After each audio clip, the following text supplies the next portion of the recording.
Olá, meus amigos, minhas amigas, um dia de muita paz para todos nós. Vamos retomar nossa leitura do livro Chico Xavier, Luz em Nossas Vidas, da nossa querida amiga Nena Galves. Hoje nós vamos estudar o capítulo que vai retratar o terceiro Congresso Espírita Brasileiro de 2010. E eu tive a alegria, eu estava em Brasília nesse congresso, que foi a homenagem a Francisco Cândido Xavier. Já pedindo a permissão de Deus nosso Pai, a bênção de Deus nosso Pai e a inspiração do nosso Senhor Jesus e o amparo da espiritualidade amiga sempre, né? Que Deus abençoe a todos nós e a você que está acompanhando essa nossa leitura aí na sua casa. Vamos lá então? Então o que a nossa Nena nos traz? Nas horas que anteceder o meu depoimento em Brasília, nas festividades comemorativas ao nascimento de Chico Xavier, recebi de presente o livro Chico Xavier, O Obreiro do Senhor, e Castro Alves, O Apóstolo da Liberdade, autografado pelas mãos de sua autora, Marta Antunes Moura. Muitos dos poemas contidos então no livro, que foram selecionados e comentados por Marta, foram psicografados em noites de autógrafo no Centro Espírita União, que é o Centro Espírita que a nossa querida Nena e o Sr. Galves fundaram em São Paulo. Sentada à mesa, no palco, eu ouvia o orador que me antecedeu, André Trigueiro, e esperava para dar meu depoimento. Segurava o livro que recebera de presente pouco antes e alguns apontamentos que me facilitariam a fala. Mediunicamente, sentia a presença de Dr. Bezerra de Menezes. Sua voz carinhosa e firme penetrava em meu pensamento. Recomendou-me: inicie seu depoimento como fazem as testemunhas nos tribunais, ao jurar. Mas não jure. Prometa dizer a verdade, somente a verdade. Coloque a mão sobre este livro, que nos é tão querido ao coração, e prometa dizer a verdade, somente a verdade, de tudo que viu e ouviu sobre esses livros e seu médico. Olha que interessante. Dr. Bezerra alertava sobre a importância da fidelidade de nossas palavras para o futuro. Quando outras gerações vieram a estudar a obra e vida de Chico Xavier, fiquei emocionada e senti o quanto os espíritos do nível de evolução de Dr. Bezerra respeitam o trabalho mediúnico e a vida que Chico viveu enquanto estava encarnado. Permita, Jesus, que em minha pequenez eu corresponda à responsabilidade para a qual fui alertada. Então vamos lá, gente. Palestra de Dona Nena Galves no terceiro Congresso Espírita Brasileiro, 100 anos de Chico Xavier. Brasília, 17 de abril de 2010. Então vamos lá para a palestra da Dona Nena, toda aqui escrita no livro. Jesus nos abençoe. Como se faz nos tribunais, jura-se com a mão em cima da Bíblia. Eu não juro a vocês, mas prometo, com a fidelidade do que vi e senti ao lado de nosso Chico, ser fiel. E o faço em cima desse livro, Chico Xavier e Castro Alves, da editora FEB, de poemas de Castro Alves, psicografado no Centro Espírita União, em São Paulo, quando senti lado a lado. Prometo a vocês, porque vocês são os que contarão futuramente a história desse espírito de escola para a humanidade. Em meu acervo, que guardo com muito carinho, encontrei uma página que Chico recebeu de Emmanuel, seu amado mentor espiritual. Um de seus trechos me comoveu muito e quero reparti-lo com vocês. A mensagem, recebida em 27 de janeiro de 1938, foi dirigida ao senhor Osmar Marcilli, diretor da Rádio Boa Nova de Guarulhos, em São Paulo. E dentre muitos ensinamentos, esse nos chamou a atenção. Então vamos lá para a mensagem.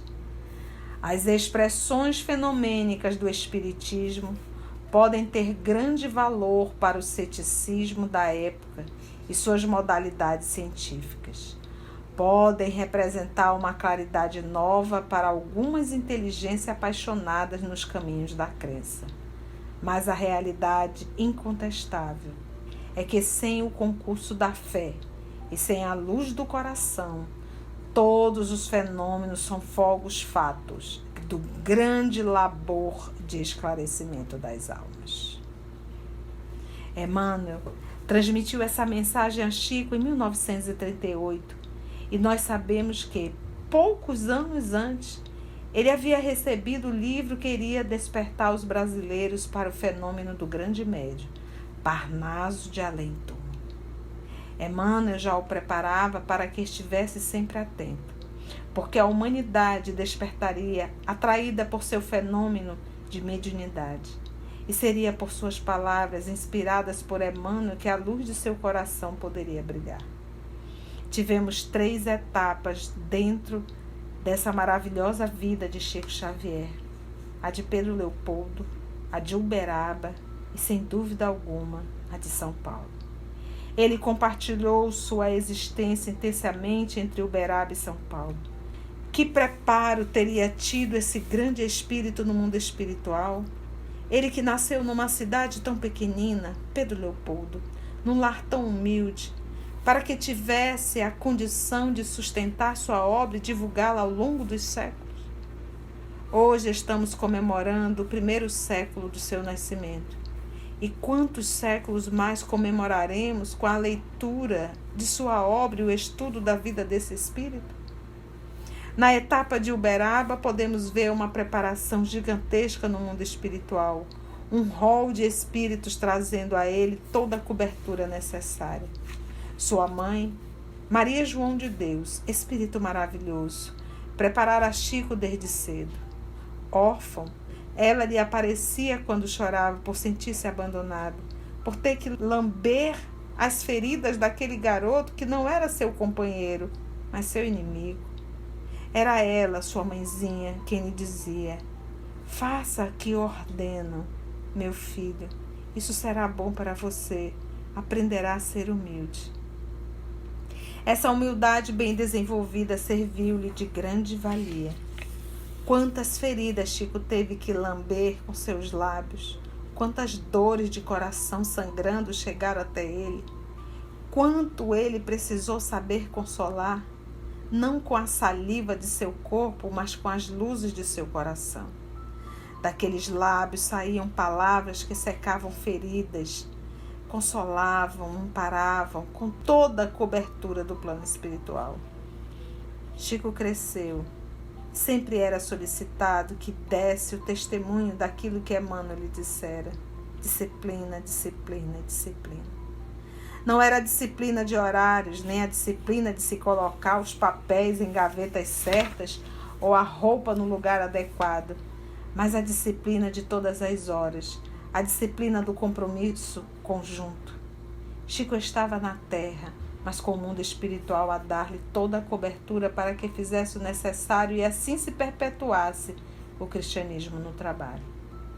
Certa vez, ao abrir um livro que tínhamos em nosso acervo, com as grandes reportagens de Davi Nasser e Jean Mazon, mostrei a Chico aquelas fotografias dele na banheira, na qual parecia copiar os escritos dos grandes poetas e escritores, e eu perguntei, porque isso aqui lembra, gente, foi aqueles 2 repórteres que passaram em Pedro Leopoldo e criaram outro nome, fizeram toda aquela invenção, né?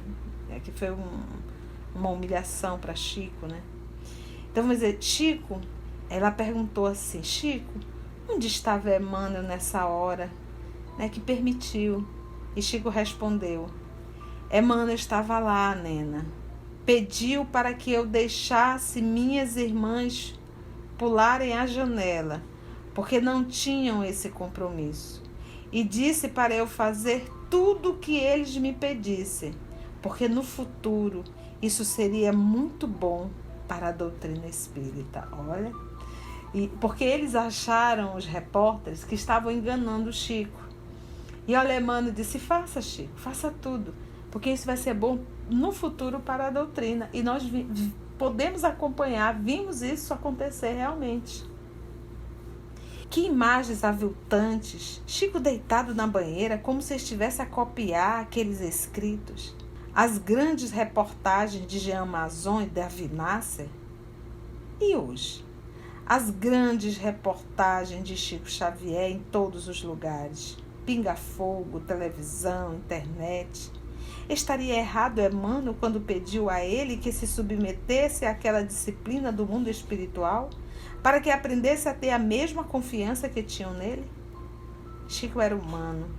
Sempre que tinha de testemunhar essa disciplina, sem dúvida, pagava com algum sacrifício. Não o sacrifício de ser disciplinado, mas o sacrifício pelo medo daquilo que ele precisava mostrar. Medo de não corresponder à imagem que os espíritos pediam, de não estar à altura do grande compromisso doutrinário que trazia dentro da obra do cristianismo. Ainda no período de Pedro Leopoldo, Chico contava com muita graça quando fora convidado para a primeira semana de Metapsíquica, em São Paulo, no Teatro Municipal. Chico sai de Pedro Leopoldo naquele trem movido a carvão. Muita faísca, terninho apertado, ele de tênis, chega a São Paulo, sujo e de tênis.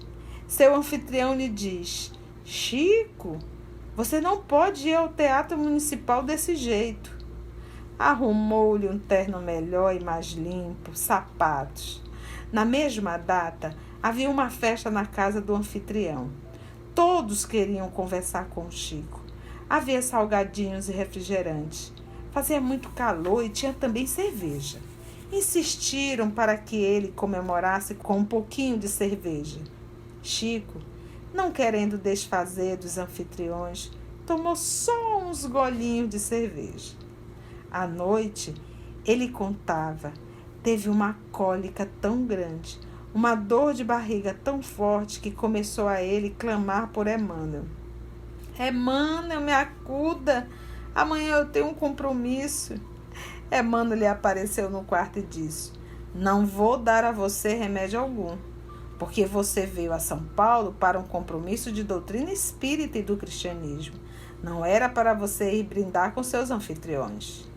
Chico respondeu: mas fazia tanto calor. Emmanuel respondeu: pois agora suporte e amanhã esteja devidamente preparado para o evento. Pensou, gente? Fica a dica, viu? Hashtag. Vamos lá. No dia seguinte, Chico vai ao Teatro Municipal de São Paulo. Imagine, há tantos anos passados, Chico no meio de um palco, sentado à mesa. Ao começar a psicografia, algumas vozes se levantam. Embusteiro! Farsante! Muito tempo depois, Chico contava que sentiu muito medo. Escondi-me atrás da coluna do palco com medo de ser linchado, lembrava. Depois, acalmado o tumulto, voltou à mesa e terminou sua tarefa. Olha, gente, a gente não tem noção do que Chico passou, né? Mas vamos lá. Assim foi a primeira etapa em Pedro Leopoldo. Não muito fácil. Depois, com o surgimento dos livros, André Luiz começou a despertar o mundo, num desafio de coragem. Hoje podemos testemunhar como os espíritos o protegeram. Quando Chico precisou sair de Pedro Leopoldo para Uberaba, ele teve dificuldade em se transferir da cidade pequena, onde era conhecido e facilmente encontrado por todos que o buscavam. Ele temia não estar preparado, mas os espíritos pediam que ele se fosse. Por que seria? Ele teria que sair para psicografar. Era o planejamento do mundo espiritual que já se fazia mais claramente presente. Chico precisava ir mais adiante. Uberaba, no Triângulo Mineiro, daria a ele condições para que estivesse mais próximo de outra etapa da sua vida. Lá, ele começa a despertar ainda mais a curiosidade das pessoas por seu fenômeno, como nós, o casal Galves. Fomos procurá-lo pela curiosidade, despertados pelo fenômeno. Nós encontramos muito mais. Encontramos algo que nos deu direção e nos encaminhou na vida. André Luiz, o acompanhou em suas tarefas em Uberaba e ali Chico iniciou a belíssima tarefa de divulgação por meio dos livros. Houve um momento decisivo em que Chico precisou ficar só. O companheiro de trabalho que compartilhava a tarefa não podia mais acompanhá-lo. Talvez não tivesse os mesmos compromissos que Chico trazia do mundo espiritual. Talvez não fizesse parte do planejamento do mundo maior, que Chico soube tão bem respeitar. Chico recomeçava sozinho naquele momento de incerteza. Aqui a nossa querida Nena não citou nome, mas acredito que ela está falando do Valdo Vieira. Porque nós sabemos que o Valdo Vieira, ele psicografou justamente Conduta Espírita com Francisco Cândido Xavier. E tiveram outras obras. Mas eu me recordo muito bem do Conduta Espírita, que foi psicografado por Valdo e Chico Xavier. Um dia em nossa casa, Chico nos pediu: Galves, queria muito fazer uma visita a uma irmã médium que mora em Santos. Chico, Galves e eu descemos a serra e fomos à casa da médium de materialização que ele conhecia. Sabíamos que alguma razão existia para o pedido feito. Quando chegamos à casa da médium, logo começamos a conversar e foi aquela alegria. Chico faz um pedido. Será que podíamos fazer uma prece e uma reunião? Imediatamente ela fez um círculo de cadeiras e ao lado da sala colocou-se um cone.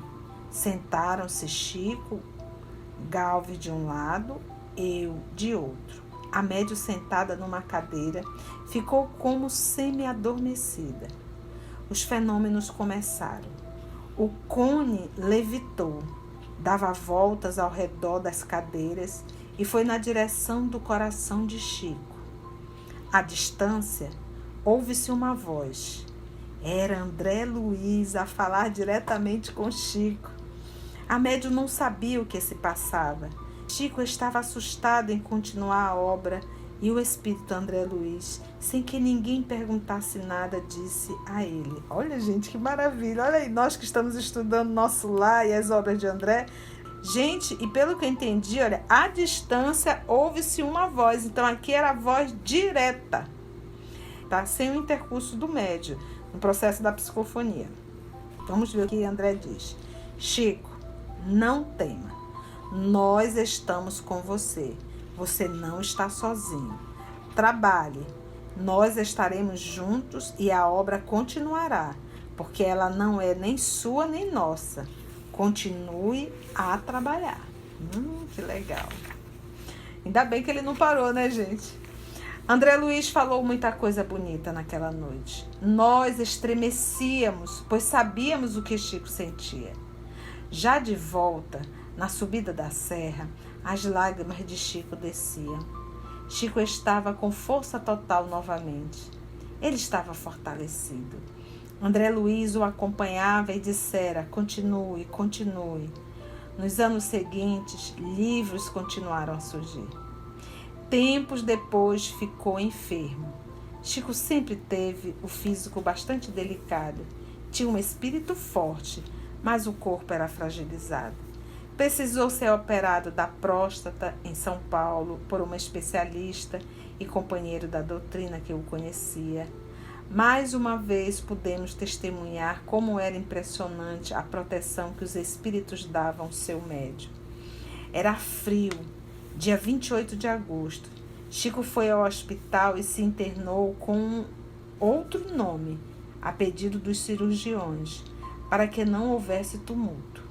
A cirurgia foi um sucesso e, por recomendações médicas, pedíamos que não entrasse muita gente no quarto, a não ser aqueles que precisavam realmente acompanhá-lo.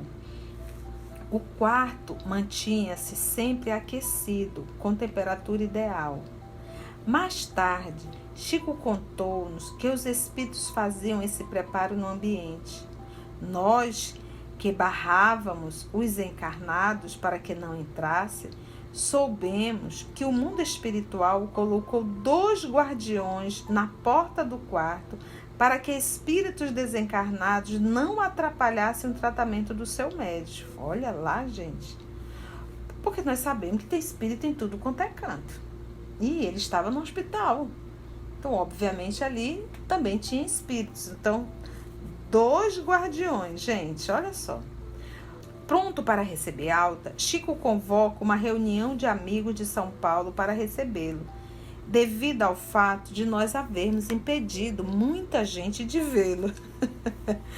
Disse a Galves que não queria sair do hospital sem que pudesse agradecer a todos aqueles que o haviam servido e também não puderam entrar. Chico pede 5 dúzias de rosas, uma abraçada. Vai pelos corredores do hospital, desde a cozinha e a lavanderia, a distribuir rosas a todos. Cada um dos serviçais menores que lavaram sua roupa, prepararam sua alimentação, banharam-se de muito perfume. Caminhava com a mão sobre o ventre, ainda estava debilitado. Parecia que seus pés não estavam no chão. Era como se os espíritos o segurassem para que ele pudesse fazer o agradecimento a todos aqueles que o serviram. O forte perfume que o envolvia e recendia por todos os corredores não era somente das rosas. Esse perfume exalava do próprio Chico. Que espírito é esse com tanta consideração pelos que velavam por ele? Chico, André Luiz, Emmanuel e todos esses espíritos realmente tinham um compromisso muito grande com o cristianismo, com a Boa Nova.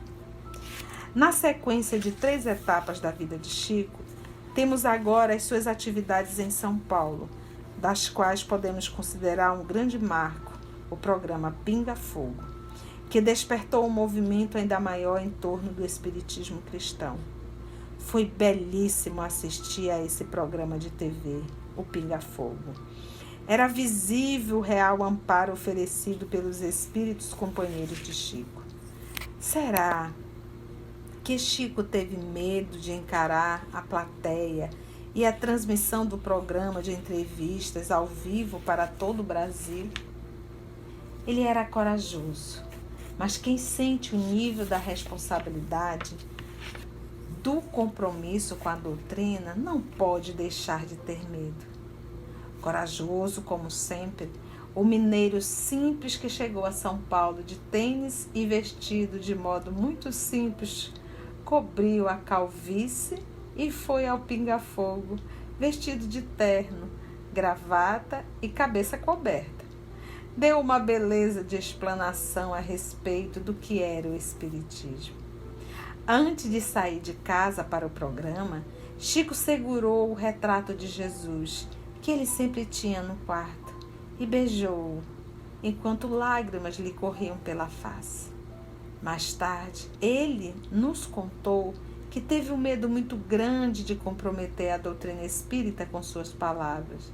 Ele tinha plena consciência do peso da responsabilidade carregada por todo o espírito que tem um compromisso com a doutrina espírita, policiar suas palavras, as páginas que escreve, o que diz, o que vê e tudo mais. Chico psicografou um belo livro de poemas, Chico Xavier e Castro Alves, um dos quais foi aqui tão lindamente declamado, que foi pelo encontro em Brasília pelo ator Paulo Figueiredo. Foi psicografado no 6º Congresso Brasileiro de Jornalistas e Escritores Espírita, em 15 de abril de 1976, em Brasília. Chico dizia que Castro Alves entrou na sala numa carruagem coberta de luz. Ele apareceu enorme, altivo, as luzes se irradiavam no palco. Castro Alves, junto com Chico Xavier, espíritos companheiros no compromisso doutrinário com o Brasil e com o mundo. Chico nunca abandonou esse compromisso. Hoje, Chico Xavier não pertence mais somente à etapa de Pedro Leopoldo ou de Uberaba, ou de São Paulo, ou do Brasil. Chico era um homem no mundo, mas não era um homem do mundo. Hoje, que não estamos mais tão juntos dele, é que podemos valorizar melhor cada palavra sua, cada ato. Emocionei-me quando vi aqui no congresso as moedas cunhadas com sua figura, a figura de Chico numa moeda. Lembrei-me de Jesus quando disse: dai a César o que é de César, quando ele foi arguido a respeito do pagamento dos impostos. Ao ver a figura de Chico Xavier numa moeda, lembremos que ali está um daqueles que melhor souberam trabalhar o dinheiro que lhe caiu às mãos, que lhe choveu em forma de presentes e doações. Que beleza ver Chico nessa imagem hoje. Todos nós devemos ter uma imagem de uma moeda dessas. Chico distribuía fortunas, presentes, dádivas, palavras, beijos. Se nos lembrarmos de Jesus e de suas palavras, dai a César o que é de César e a Deus o que é de Deus, faremos o melhor emprego possível do dinheiro que também nos cai em nossas mãos. Faremos o que Chico fez. A sua aura resplandece nessa moeda. Diz tanto, tanto. É como se o seu coração resplandecesse, como naquela figura que um dia vimos de um raio como laser. Seu coração a bater numa materialização, o sangue a correr pelas veias e artérias. Os raios se prolongavam até onde estavam. Que espírito é esse? Nos perguntamos. Eu, Nena, que convivi com ele, não me atreveria hoje a usar minhas palavras para dizer alguma coisa com relação à doutrina. O que há melhor que suas obras? Emmanuel, André Luiz, Humberto de Campos, pela psicografia de Chico Xavier. Esse espírito tão grande contou-nos quando acompanhara a reencarnação de sua mãe. Ele que nos revelou que acompanhava no espaço o trabalho da reencarnação de companheiros nossos, de Emmanuel. Que espírito é esse que também era convidado no mundo espiritual a presenciar e acompanhar esses vultos que vinham enaltecer e honrar o Evangelho por meio da doutrina espírita? Que espírito é esse? Prometi a vocês que diria realmente o que presenciei. Seria um tempo enorme para contar tudo que vi e vivi ao lado dele. Cada vez que viajávamos, cada vez que saíamos, Chico tinha sempre um ensinamento profundo, sem que se lhe alterasse o ânimo, sem que ofendesse ou que alguma coisa fosse mal interpretada. Era corajoso, era valente, era forte, era humano, mas vencia os prazeres do mundo, porque com ele estava uma equipe de espíritos de escola que trazia diretamente a esse homem toda a verdade do cristianismo. Por isso ele dizia que ele era um espírito cristão e muitas vezes dizia: antes de ser espírita, somos cristãos. Chico foi cristão, não duvidem. Viveu e conviveu ao lado de Jesus no Evangelho. Cuidemos para hoje não tisnar suas obras, para que no futuro as novas gerações possam conferir o que dizemos e o que escrevemos. Já temos muitas biografias de Chico e algumas, lamentavelmente, se contradizem. Muitas outras sairão e outros fatos serão contados. Antes que meu tempo se esgote, nós diremos a vocês: confiemos, mas sem idolatria, sem adoração. Confiemos com muito respeito. Essa foi a pequena palestra da nossa grande amiga Nena Galves, feita em Brasília em 2010. E o Pinga Fogo, o programa do Pinga Fogo, aconteceram 2 no ano de 1971, um no mês de junho de 1971 e o segundo no mês de dezembro de 1971, na antiga TV Tupi. Esses 2 materiais estão disponíveis, você encontra inclusive no YouTube. Você digita lá Pinga Fogo, Francisco Cândido Xavier, 1971, procure o de junho e assista depois o de dezembro. É fantástico. Antártico.